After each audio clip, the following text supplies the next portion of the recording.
¿Cómo están? Bienvenidos a otra temporada más de Desde la Pantalla. Esta vez vamos a dedicar todos los programas a los pioneros y pioneras del cine mundial. Hoy nos corresponde hablar acerca de un mago prestidigitador que fue uno de los primeros asistentes a la función histórica de los hermanos Lumière, acaecida el 28 de diciembre de 1895. Me refiero a Georges Méliès, padre de los efectos especiales, del cine fantástico y del cine de ciencia ficción. Esta es su historia en Desde la Pantalla.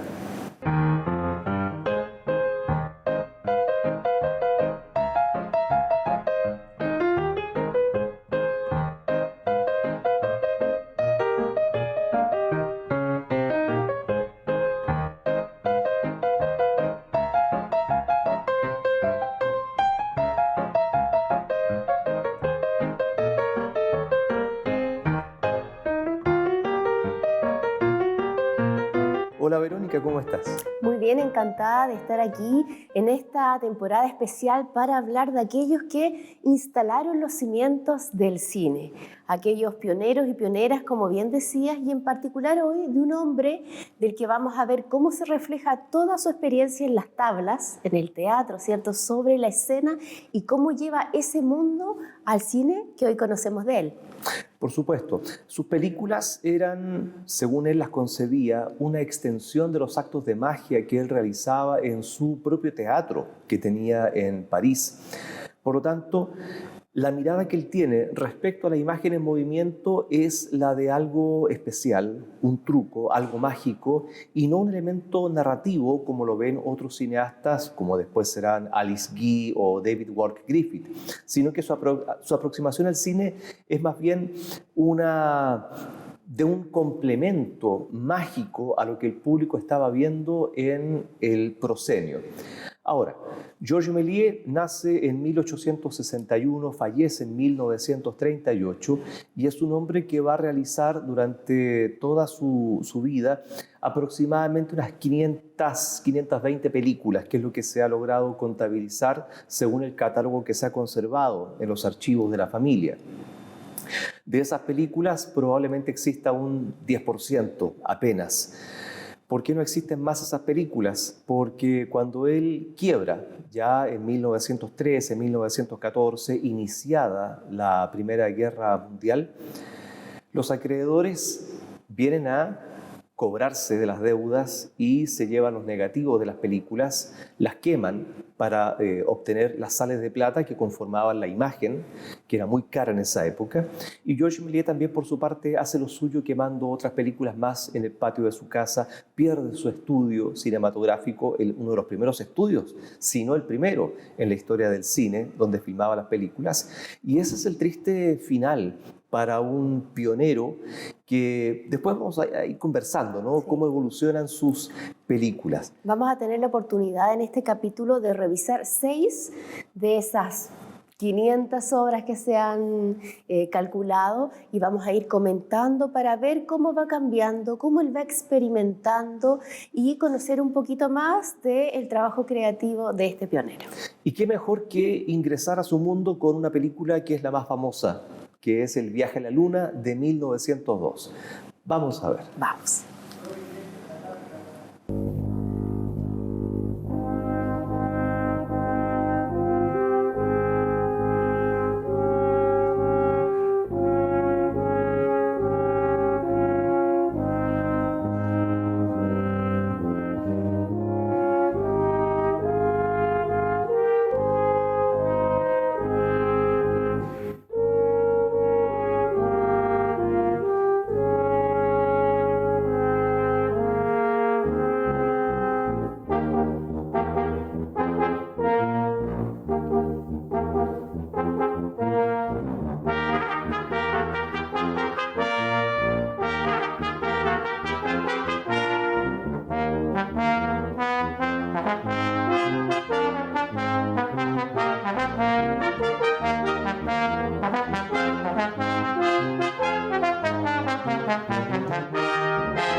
Bueno, probablemente la película es la más recordada, la más famosa que él hizo, porque también viéndola es la más cinematográfica de todas las narrativas que él intentó.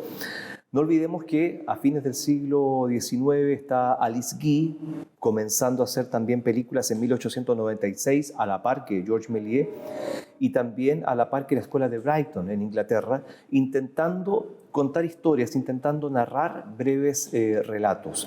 Pero esta película se escapa de eso y tiene identidad propia, una multiplicidad de efectos especiales. Ya no es una película de 1 minuto o 2 minutos, sino que 13 minutos, y mantener un relato extenso con diversos efectos especiales, con situaciones humorísticas, hacen que la película no envejezca y se haya convertido en un ícono de la historia del cine. Claro, y sin duda también un ícono de la ciencia ficción, ¿no? Porque aquí tenemos unas escenas, el hombre logra llegar a la luna, se encuentra con distintas aventuras, lo que vimos es simplemente un fragmento, les recomendamos que puedan ver esta pieza completa, pero a mí me llaman particularmente la atención los decorados, todo muy teatral, cómo juega moviendo los distintos tableros, digamos, cómo aparecen y desaparecen la luna, Saturno, una estrella, ¿cierto?, representada por personas. Entonces también hay un juego muy fantástico, mucha fantasía detrás para sumergirnos en este universo al que pretende llevarnos, que es cómo sería si el hombre llegara a la luna. Y también la tecnología de la época, ¿no? Porque el cohete lo vemos con esos remaches, con esas planchas de acero que nos recuerdan mucho al Titanic, ¿no? O a la Torre Eiffel. Es decir, la película tiene elementos de la tecnología también de la época, ¿no? Los primeros experimentos con acero remachado, que están presentes, a pesar de que sepamos que sea madera enchapada, pintada. Toda la escenografía era creada por Georges Méliès, ¿no? Él diseñaba los dibujos, pintaba y construía también todos esos elementos con correderas, con cuerdas para subir, bajar elementos dentro del mismo plano, además de hacer dobles exposiciones. El plano que vimos donde están durmiendo y aparecen las estrellas, ¿cierto?, con mujeres, eso está filmado en un fondo negro. ¿Y qué es lo que hacía Georges Méliès? Filmaba la escena con los hombres durmiendo, rebobinaba la película en la cámara y volvía a filmar usando la parte negra del cielo, que en términos técnicos el negativo fotográfico no había sido expuesto a la luz, y filmaba estos rostros en el mismo negativo. Y como solamente había un solo paso de manivela, se notaban hasta cierto punto medio translúcido, que es también el principio de la fotografía espiritista del siglo XIX.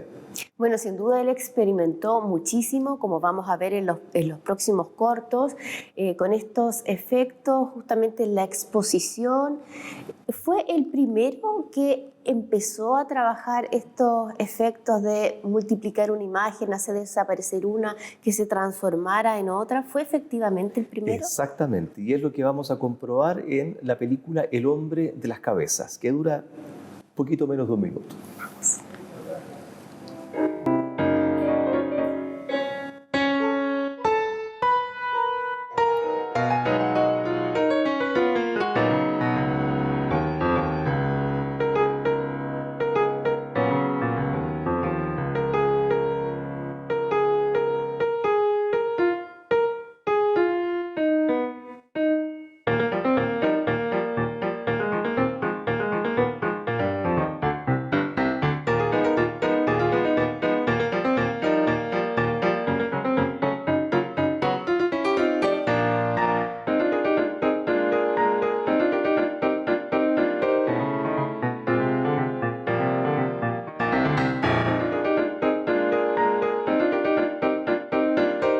Estamos en una época en la cual no hay croma, no hay pantalla verde, no hay efectos computacionales, sino que todo se hacía en el mismo negativo, en una cámara, que además era una cámara que no tenía visor.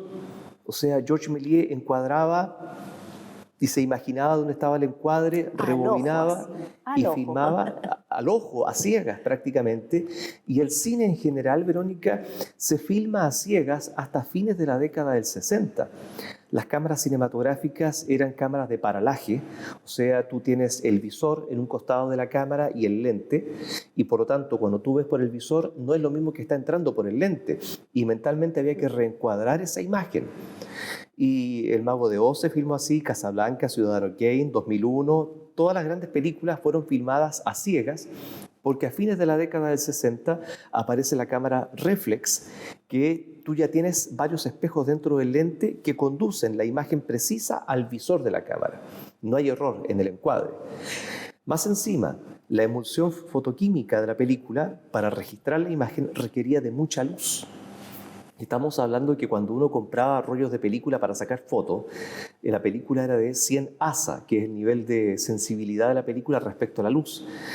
Como mucho, cuando estudiamos periodismo, sacamos fotos con 400 ASA de noche, sin luces.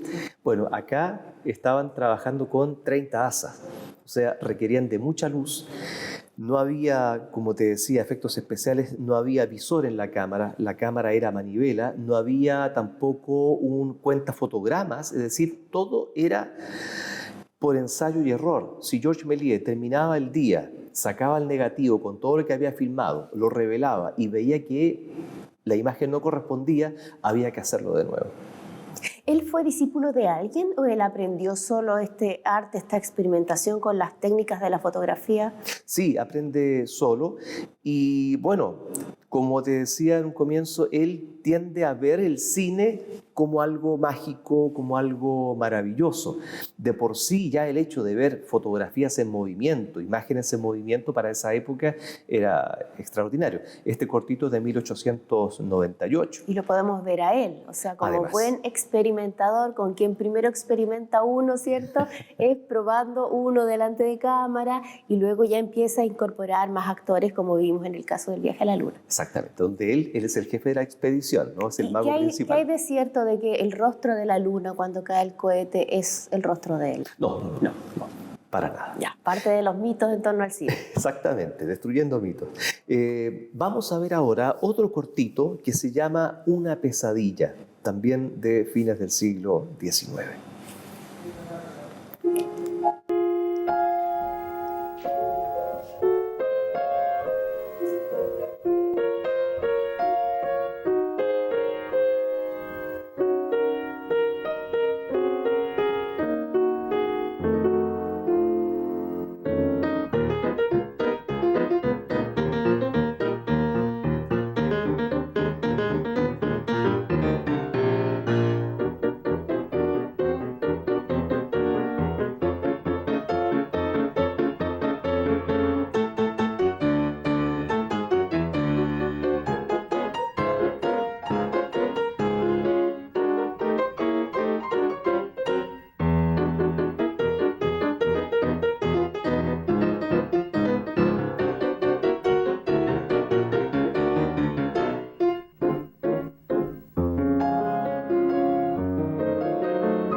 Alice Guy también estaba experimentando en esa época con el stop motion o el paso de manivela. Esto es, detener la cámara y cambiar los elementos frente al lente y después reanudar el movimiento de la manivela para seguir filmando y en esos intersticios, ¿no?, cambiar elementos del encuadre. Sí, resulta muy interesante aquí, como siempre está presente el humor, parte soñando, ¿cierto?, con una bella doncella y luego van cambiando estos personajes y lo que puede notar es que también hay mucho trabajo de cambio rápido de toda la escena de fondo, digamos, no solo él y los personajes, sino que ya también está experimentando con lo que podría ser un cambio de escena, que es hacia dónde también va evolucionando el cine, incorporando interiores, exteriores, pero él todavía en este, digamos, encuadre muy teatral, muy en el contexto del teatro y el cine no como un recurso para narrar una historia muy compleja, sino situaciones más bien circenses y haciendo alarde de su capacidad de mago, digamos. Estamos pensando que no habían referentes visuales o de imágenes en movimiento antes de estas películas. Por lo tanto, lo que hace Georges Méliès, como muchos otros cineastas de su época, es tomar la composición pictórica, los referentes fotográficos, pero principalmente el teatro. Y siempre la cámara estaba colocada frente a un proscenio imaginario, o sea, la cámara era el espectador, adoptaba el punto de vista del espectador. Por eso es que las primeras películas tenían esa estructura, ¿no? Estática, no habían trípodes con posibilidad de hacer paneo, sino que eran trípodes fotográficos adaptados para cámaras cinematográficas. Eso se va a ir viendo ya con el paso del tiempo, en los primeros años del siglo XX. Pero en ese momento, la única forma de filmar era pensar que el espectador estaba frente a un proscenio teatral. Lo otro que me llama la atención, no sé si te diste cuenta, hay 2 gatos en el balcón. Sí. Y eso tiene mucho que ver con la mirada esotérica que tiene Georges Méliès respecto a la magia, ¿cierto? A la representación que él hizo decenas de veces del diablo de Mefistófeles, era su personaje. A Georges Méliès le gustaba interpretar al diablo en sus películas y también le gustaba trasladarnos a escenas o paisajes remotos. Pero estos gatos me recuerdan mucho al corto que vamos a ver ahora porque están vinculados, porque representa a Anubis. Anubis era el guardián de las tumbas en el viejo Egipto. Y es allá justamente donde nos vamos a trasladar con esta película que se llama El Monstruo, que nos depara muchas más sorpresas.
Esoterismo, la invocación de los espíritus, ¿cierto? Y de los poderes de las pirámides del viejo Egipto. Todo eso es parte de este mundo maravilloso, misterioso, secreto que Georges Méliès proponía también en sus películas. Además, esa filiación francesa, ¿no?, con el mundo egipcio desde la época de las campañas napoleónicas en Egipto y el uso de las momias que Napoleón manda a Francia, ¿no? Muchas veces cuando vemos películas de época donde aparece la corte o aparecen los nobles, ¿cierto? Aspirando un poquito de rapé, a veces era polvo de momia. ¿Ya? Se creían los poderes esotéricos, ¿cierto? Y que tenían otras propiedades, otras cualidades también. Molían las momias para convertirlas en polvo para que la nobleza pudiera aspirar. algo bastante insalubre, ¿no? Pero era la creencia científica de la época.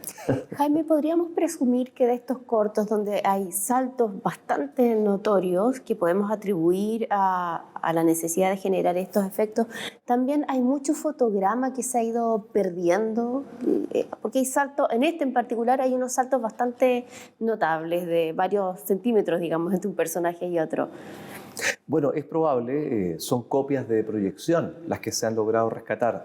No se ha encontrado ningún negativo original de cámara de una película de Georges Méliès. Solamente copias de exhibición que ya vienen con daños, con rayas y que se han encontrado principalmente en Europa y en Estados Unidos. Por mucho tiempo se creyó que El viaje a la luna había sido una producción en blanco y negro, así como muchas películas de Georges Méliès, pero se han ido encontrando películas pintadas a mano. Y creo que por el año 2008 en la Filmoteca de Cataluña apareció la versión pintada a mano, fotograma por fotograma, de Un viaje a la luna, que está disponible en YouTube para que la puedan revisar. Y esas copias, por supuesto, cuando se les vendía al exhibidor, eran más caras que una copia en blanco y negro. Hay que comprender también otro contexto histórico del por qué estas películas se encuentran en esas condiciones de maltrato y por qué tenemos solamente acceso a un 10% de las obras de Méliès. La película, el soporte fílmico sobre el cual se hacía la película era nitrato de celulosa o celuloide, que se descompone fácilmente con la humedad, con mucho calor, hace combustión espontánea, se encoge, sufre de hidrólisis, empieza a despegar la imagen de la película. Y se ha hecho un análisis por parte de la Federación Internacional de Archivos Fílmicos que aproximadamente hoy sobrevive solo un 85% de toda la producción fílmica que se hizo en el mundo entre 1896 y la década del 30. Entonces, todo lo que está accesible para nosotros es un 15% de lo que se hizo.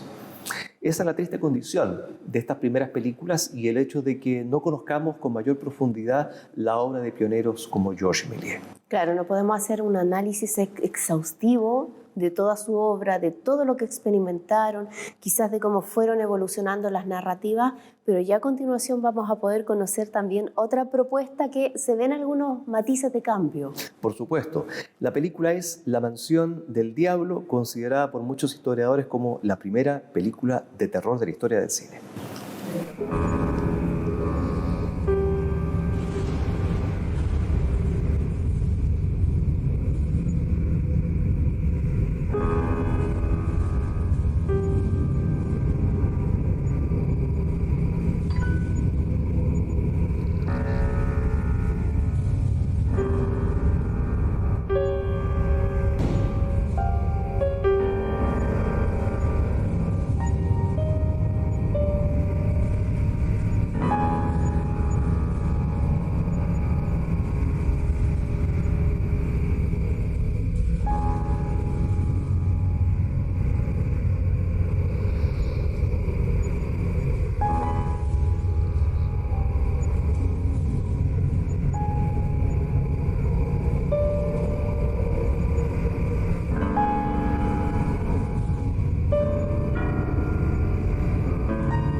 Se trata de una película de 1896, de sus primeras producciones, y lo extraordinario acá es que para esa época las películas duraban 56 segundos, 1 minuto máximo, pero acá tenemos una duración de poco más de 3 minutos. Nos estamos aproximando al Viaje a la Luna de 1902, ¿verdad? Y vemos que aparecen más personajes. Incorpora más personajes. Antes era él solito, digamos, frente a la cámara, haciendo estas ilusiones, pero aquí ya aparecen más personajes y vemos que persevera en el concepto de utilizar los efectos ante la cámara para multiplicar personas, hacer desaparecer personas, mucho esto de la aparición-desaparición, naturalmente de esta herencia que él tiene como prestidigitador del circo de prestidigitación. Ahora, Georges Méliès no debería haber seguido su carrera cinematográfica. Tú dijiste una palabra muy importante, perseverancia, y es esa perseverancia lo que lo va a llevar a renunciar a una vida burguesa cómoda. Él había heredado parte de una fábrica de calzado de su padre, vende su parte y con eso compra un teatro de Robert Houdin y ahí se instala a hacer sus actos de magia, lo cual evidentemente cuenta con la desaprobación de la familia. Por otro lado, cuando tenga ya éxito a comienzos del siglo XX, le va a pedir a su hermano Gastón que se traslade a Estados Unidos y abra una sucursal de Star Film, que era el nombre de la compañía. No sé si se dieron cuenta, pero abajo, al lado del caldero, aparece una estrella en la escenografía. Eran los logos que colocaban las compañías para evitar que las películas fueran copiadas o plagiadas. ¿Y por qué hace esto Méliès? Porque Edison había logrado copiar el Viaje a la Luna y había vendido centenares de copias, ganó mucho dinero y Méliès no recibió nada. O sea, la piratería desde aquellos tiempos. Desde siempre, desde siempre. Incluso desde la época de Shakespeare, cuando recién se instala el concepto de copyright, estamos hablando de 1600.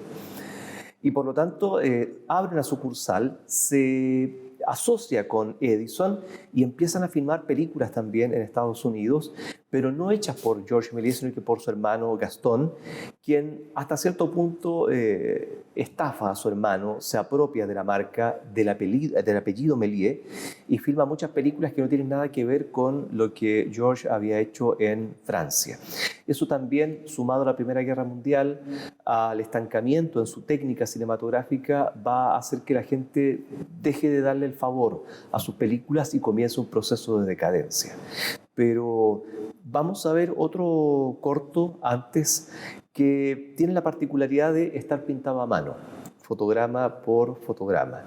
Y esa película se llama El locatario o El arrendatario diabólico.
¿Qué te pareció?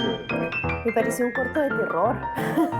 Es una realidad terrorífica en realidad este arrendatario que llega y vemos cómo se lleva todo, hace uso del espacio y al dueño de casa lo tiene ahí espantado y finalmente termina todo con esta catástrofe. Sin pagar. Y sin pagar, por supuesto, mostró su bolsillo vacío y no estaba dispuesto a pagar nada. Tú decías mientras veíamos el corto, nada ha cambiado, ¿no?, en esta condición humana. Bueno, ¿qué sucede con Méliès en los últimos años de su vida, después de que quiebra su estudio a mediados de la década del 10, porque se hace difícil enviar películas desde Europa, que está en guerra, hacia América? Méliès termina sus días vendiendo juguetes y dulces en una estación de trenes en París, y a comienzos de la década del 30 es ubicado por un historiador del cine que lo rescata, encuentra circunstancialmente una copia del Viaje a la Luna y se le rinden homenajes hasta que finalmente fallece en un hogar de ancianos en 1938. Bueno, y aquí estamos para conocer y reconocer el trabajo de los pioneros. En este caso, hoy nos hemos dedicado a Georges Méliès. Y la invitación, por supuesto, siempre va a ser a revisar el material que se ha logrado rescatar, que está disponible en las redes, que está disponible en distintas bibliotecas, y a verlo una o dos veces, porque uno siempre va encontrando pequeños detalles en el Viaje a la Luna, como están representados distintos personajes de la sociedad, ¿cierto?, que van en representación de la humanidad. Me imagino a presentarse a los selenitas, y en cada una de estas situaciones que lo dijimos, muchas cosas no han cambiado, muchas cosas persisten, tanto en la historia que vivió Georges Méliès, las estafas de familiares, ¿cierto?, como en las historias que se reflejan en la pantalla en este caso. Y Georges Méliès, al igual que Alice Guy o que David Wark Griffith, terminan prácticamente en la pobreza, buscando una reivindicación, buscando trabajo, y es lamentablemente el precio que pagaron estos pioneros del cine. Y para enterarnos de otras historias más, nos encontraremos en un siguiente programa en Desde la pantalla. Nos vemos.